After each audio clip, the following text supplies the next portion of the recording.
right, so on this channel, we've talked a lot about George Masvidal and Colby Covington. A lot about those guys. And I will say this, okay? When I said that I didn't believe that they were beefing, for whatever reason, that set a lot of people off. A lot of people. I don't really understand, I don't understand. I still will never understand why people get so bent out of shape when I share my skepticism about that beef. But nonetheless, it is what it is. So I was actually thinking about that today, and I realized, I was like, have I actually objectively watched their fight? Like, Colby and Masvidal's fight from 272. Because when I was watching that fight, I had so much stuff swirling around my head where I'm like, all right, let me watch their entrances. Let me see what I can see. Let me watch how they're fighting. Let me see what I can see. And I really was watching that fight through the eyes of, am I looking at two best friends who are trapped in a situation where now they actually have to fight each other, and this is way different than they anticipated? Or am I actually looking at two legit enemies that are fighting and hate each other? So I was watching it through those eyes, trying to figure that out. Not to mention I was physically there. And so I was thinking about it. I'm like, dude, I haven't really objectively watched this fight to see how they looked in the fight. And so this morning, that's exactly what I did. I watched that fight again, the whole 25 minutes, end to end. And I was shocked by how different that fight looked to me than it did when I watched it live. It looked extraordinarily different to me. I mean, really, really different. I think I saw things in Masvidal where he looked better in that fight in certain categories than I think I've ever seen him look. It's and I talk about this all the time, and I'm guilty of it too. The MMA fan, if they see a guy win, they think he's invincible. If they see a guy lose, they think that he's washed or whatever. And you just never even factor in who they're fighting against. And especially when you're watching the fight live, it's very, very hard to when you don't know who's going to win, you get so caught up in that side of it that you're not objectively watching the fight and picking up on things relating to their skill sets and how they're fighting strategically, because it's so nerve-wracking, at least for me, especially when they're, when you kind of care about the outcome of the fight. If you care about the outcome of the fight, it's really hard to kind of logically and objectively watch. That's why everybody, all the analysts, they watch them multiple times. And for this one especially, and the way I remembered it was that Colby just walked through Masvidal. That it was an easy fight. That's kind of how I remembered it. Was just that Colby just dominated him from post to post. And that's not true. This is just not true. Colby dominated him in one category, and it was the wrestling. That's it, dude. When it that's it. I thought that Masvidal on the feet looked really good, really good.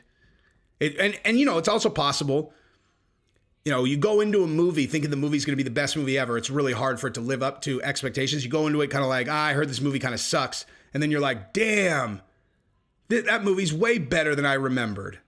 You know what I mean? That's kind of typical, right? And so maybe I went into it Conor, Masvidal got worked in this fight. And then I watched, I was like, whoa, he did way better than I remembered. Maybe that. But I'm telling you, objectively, especially the speed and power on his kicks, he was snapping those, dude. Those leg and body kicks were coming so, no tell at all, just whap. And they were heavy, dude. You could just tell, that's a kick that fucking hurts, man. That kick hurt. It seemed like they were heavier than before. He's always been fast with the kicks, but for whatever reason, it felt like those kicks had more weight to them, And also on the feet, he did better with the kicks than he did with his hands up until he caught, he did fine with his hands. But bottom line is when I watched how fast he looked, powerful, whatever, I don't think he's lost a step at all. I don't think Masvidal has lost a step at all. I do not think that what you're looking at is, and I apologize to Tony Ferguson, but to use that example, Tony feels now he has finally the difference between, where you're at when you're at the top and then dropping from a top 5 guy to a low, 9, 10, 11 guy is a fraction, you know? And so Tony Ferguson just drops just a fraction, especially with his style of fighting. And all of a sudden, you know, he's not beating any of these guys, right? So like with Masvidal, when he loses 3 in a row, you're like, oh, okay, well, and he's 37. You're like, oh, that must be what we're looking at, right? We must be looking at a decline. And man, when I watched that, that's not what I saw. I just saw an insane mismatch in wrestling. And that doesn't even mean that Colby that Masvidal's a bad wrestler. It's just like anyone that Colby has ever fought that does not have a stone, like all-American wrestling base, he just dominates in that category. Just completely walks through them. It's one of those things, it's a gap you can't make up, dude. You can't be a striker that's never wrestled when you turn 19, you know? And then it's like, oh shit, okay, if I'm gonna do this MMA thing, I should probably start grappling. And then catch up to a guy who's been at, you know, future All-American level since he was like a baby. Like you're not going to make up that. You're not going to make that up. I mean, unless you're George St. Pierre, I guess did a pretty good job. But most people are good. It's just an enormous gap, enormous. And that's what you could see. It was like even when Masvidal engaged, I think it was the 3rd round when he actually got a leg on Colby. And he actually intentionally engaged. He had Colby in a defensive position. It was Colby, flipped that position around so fast, spun it around, and then all of a sudden he's on Masvidal's back, just like that. It's just like, this is an incredible mismatch. I mean, like an incredible mismatch. I really believe that especially MMA striking, you can make huge gains in striking. Like if you are a wrestler, an exceptional wrestler, and you start striking, and I mean, this is a tested, proven thing, but and you start striking when you're 22, right? You can become an absolutely elite MMA striker. Justin Gaethje, right? Justin Gaethje, Colby Covington is an excellent striker now. Kamaru Usman, perfect example. These guys are like world, certainly division. Well, I guess Kamaru is Division II national champion. And these other guys are all Americans, Michael Chandler too, and they become elite MMA strikers. But it's outside of George St. Pierre, I can't think of anyone who came in with a striking background and became an elite wrestler, like an elite wrestler. So that was the story of that fight. I mean, I would challenge you guys to go watch it, dude. And the reason why I'm talking about this is because, imagine the Conor fight. Watch the Masvidal and Colby fight, and just imagine it's Conor sitting across the ring from him. Watch that fight again, and just imagine it's Conor, where you take away the threat of the takedown, and you're not going to have someone, just straight up attached to George's back, tiring him out for round after round. Imagine it's just Conor and Masvidal in there, head to head.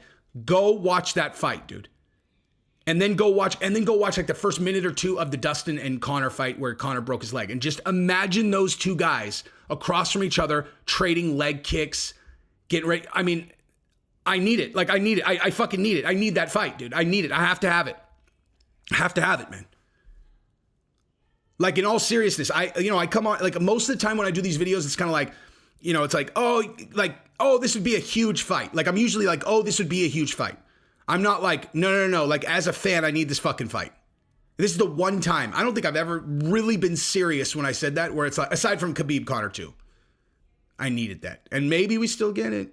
If Conor wins the title and then beats Islam, or beats Islam for the title and then, gets disrespectful.